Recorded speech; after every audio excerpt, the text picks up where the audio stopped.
देश में चावल की बढ़ती हुई रिटेल कीमतों को देखते हुए सरकार ने सोमवार को चावल उद्योग संगठनों को चावल की रिटेल कीमतें घटाने के लिए कदम उठाने को कहा है। सरकार ने यह साफ किया है कि चावल के मुनाफाखोरों के साथ सरकार सख्ती से निपटेगी।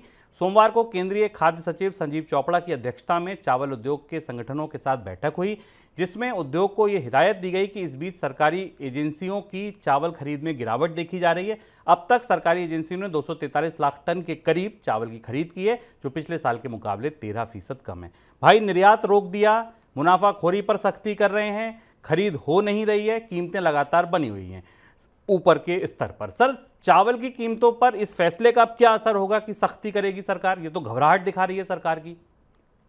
अब सरकार घबराहट और बेचैनी में देखती है। हम लोग मनी सेंट्रल में लगातार आपको बता रहे हैं कि ये साल अनाज के लिए सरकार की के लिए चुनौतियां बनता जा रहा है। और अब एक और नीति जो सरकार ने हाल फिलहाल में फैसले किए थे, उनका कोई बड़ा फायदा खाद्य अर्थव्यवस्था को नहीं मिला।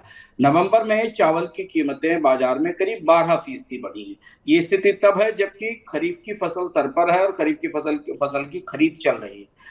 खरीफ के उत्पादन के आंकड़े पहले थोड़े समय के बाद आए थे और उसमें स्पष्ट था कि इस बार चावल की या धान की पैदावार पिछले साल से कम रहेगी। अब पूरी खाद्य अर्थव्यवस्था में एक नए तरीके का दबाव बनना शुरू हो गया है।